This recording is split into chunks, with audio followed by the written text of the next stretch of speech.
Welcome all the students of MA Political Science second semester of DAB Postgraduate College to this class of Indian Political Thought. Today we will study M.N. Roy, Manavendranath Roy, who is not a very known person for you. Many of you must be studying him for the first time. So let me take some time to introduce him.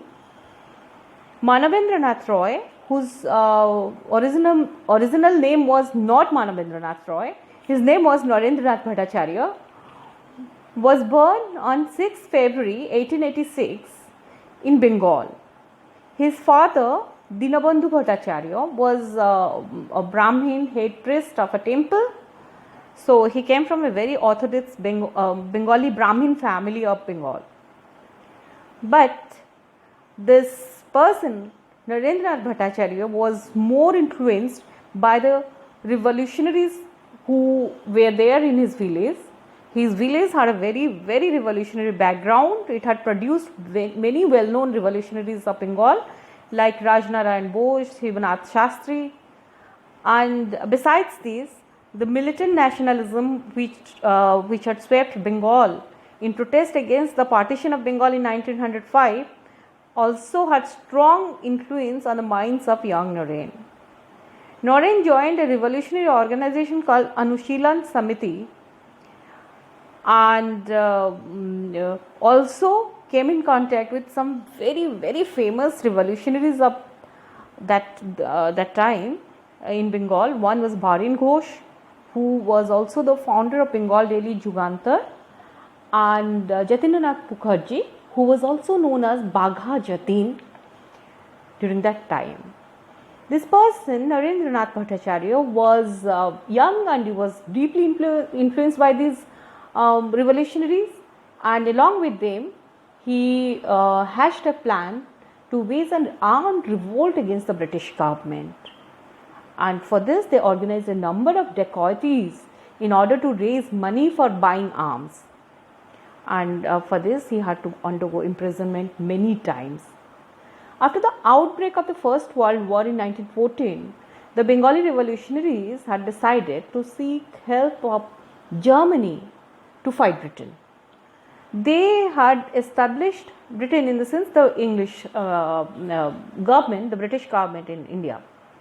They had established contact with the German Consul General posted in Calcutta and had arranged and that person helped them to arrange for delivery of arms to these revolutionary groups at Java. So Naren was sent to Java in disguise and he arranged, but while he was coming back in the ship, he came to know that his mentor, his friend Bagha Jatin, Jati Mukherjee, had died. He was killed in a police encounter in Odisha. After this incident, Naren was very much influenced and he changed his course of life. Instead of being a part of the plan of an armed attack against the British rulers, he left his entire plan and he went to the United States of America. And he reached in the United States of America, to be specific, in San Francisco in 1916. There he changed his name from Narendranath Bhattacharya to Manavendranath Roy, M.N. Roy. M.N. Roy was arrested in America for his alleged involvement in the Hindu-German conspiracy case. But this time also he was freed as there was not much evidence against him. During his stay in the US, Roy was attracted towards Marxism. And because there was a lot of fear of being arrested any time, he decided to leave the United States and to go and settle in Mexico. His life in Mexico was quite eventful. Because of his effective organizational ability, he was able to become the General Secretary of the Mexican Socialist Party. There he came in contact with Michael Borodin, who was a representative of the Communist International. Borodin was also very impressed by the intellectual caliber of Roy. Roy, because of his attraction for his Marxism, succeeded in converting the name of Mexican Socialist Party to Communist Party of Mexico. So in this way, he became the first Indian to found a communist party in a foreign country. He also received an invitation from Lenin and went to Moscow along with Borodin in the beginning of 1920. In recognition of his deep knowledge of Marxism, Roy was appointed as an advisor to the Bolshevik Party. However, the Second Congress of Communist International saw a marked disagreement between Lenin and Roy on the question of the character of bourgeois leadership in the European colonies in Asia. While Lenin was in favor of integration between bourgeois nationalist movements in Asian colonies and the proletarian struggle in advanced capitalist countries, Roy viewed bourgeois nationalists of colonial countries with suspicion.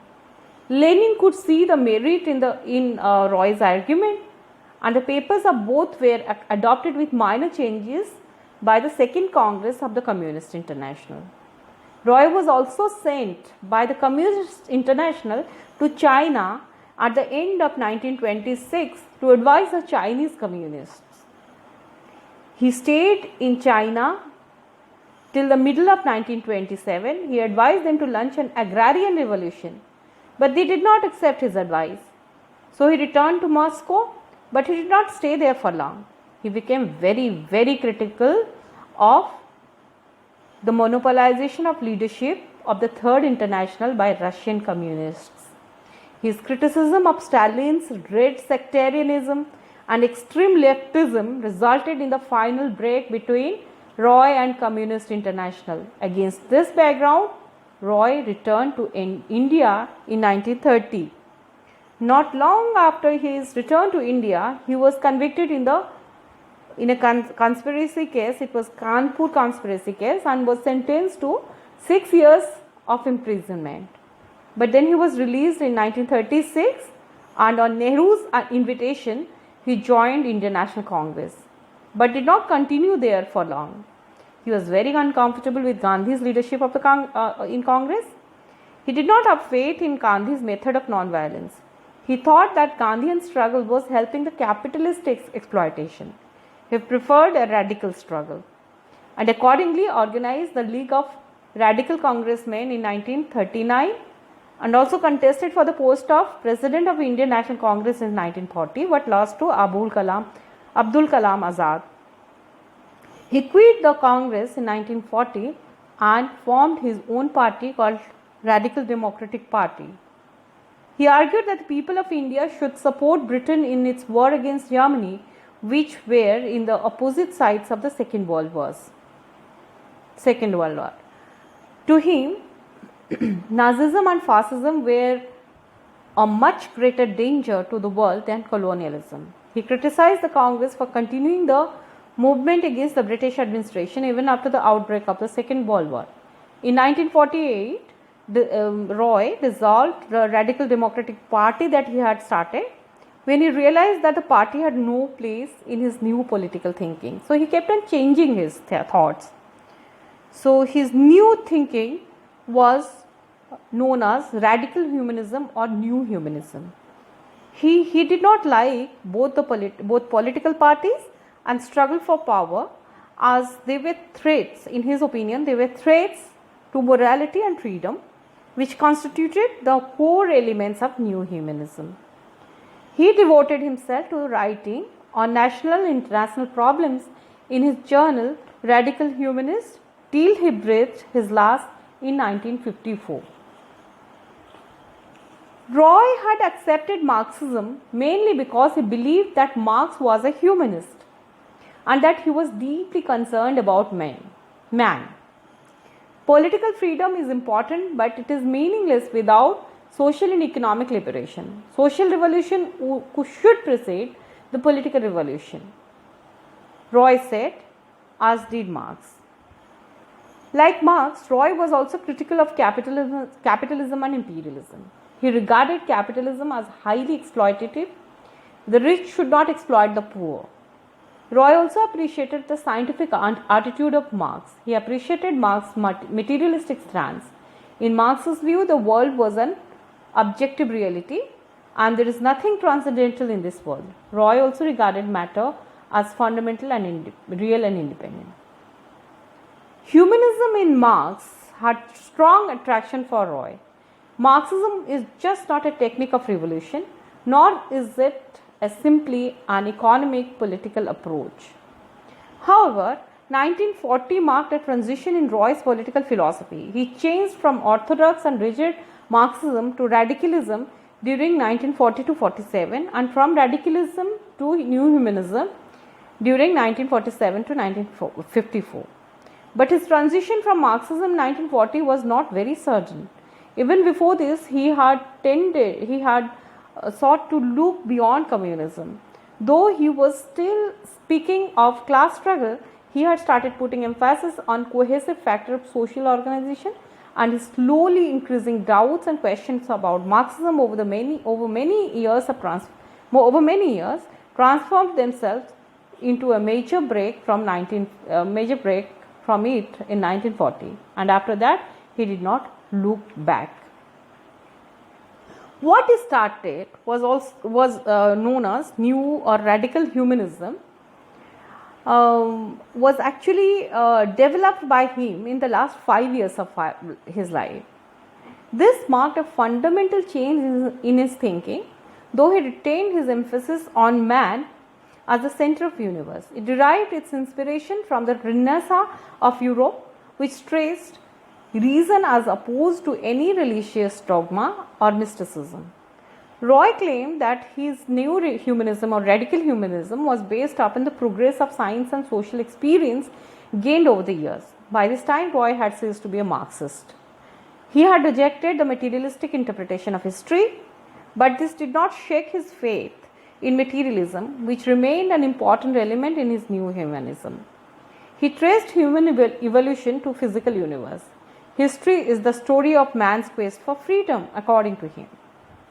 Several factors contribute to the evolution of history. Economic forces are not the only factor. Though new humanism accepts materialism as its basic tenet, it does not negate independent existence of ideas. Roy's humanism was cosmopolitan. The freedom of individual is not to be submerged in any collectivity, be it class or nation. Roy envisaged a commonwealth of spiritually free men, which was not to be limited by the boundaries of nation states. He made a distinction between internationalism and cosmopolitanism. He stood for the latter, not for the former. Internationalism, which indulges in racism, postulates nation states. Roy believed that nation states would gradually disappear under the impact of 20th century renaissance of man. Roy's transformation was pronounced in his advocacy of ethical means. He laid emphasis on the use of right means to attain just end.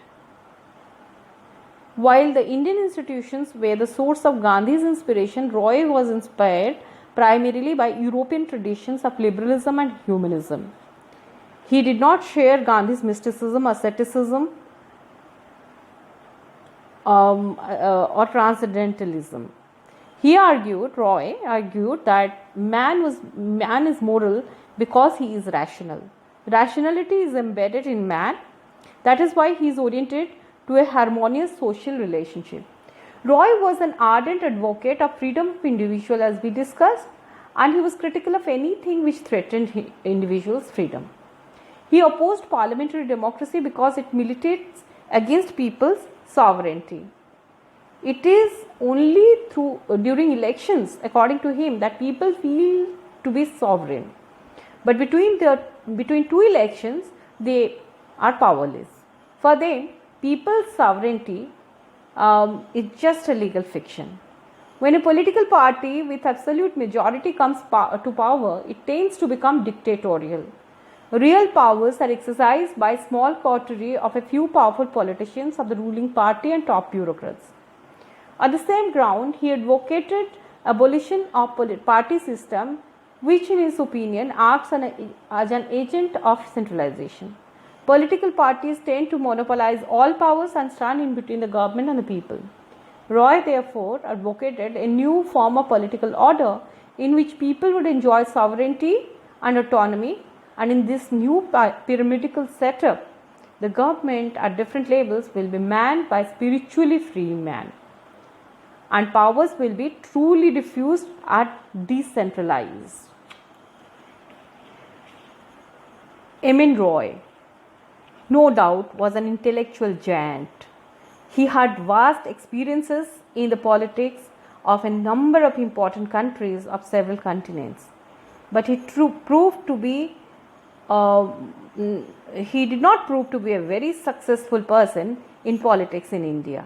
This was primarily because of his unwillingness to accept accommodation and compromise. He was rigid in his thinking, be it as a Marxist or later as a radical humanist.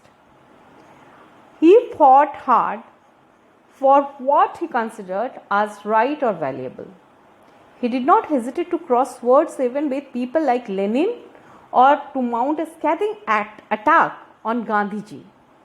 And that speaks volumes about this person's conviction, courage and commitment. So this was Emin Roy for you students. If you have any questions, please write in the comment section or call me up at in my personal number. Thank you so much.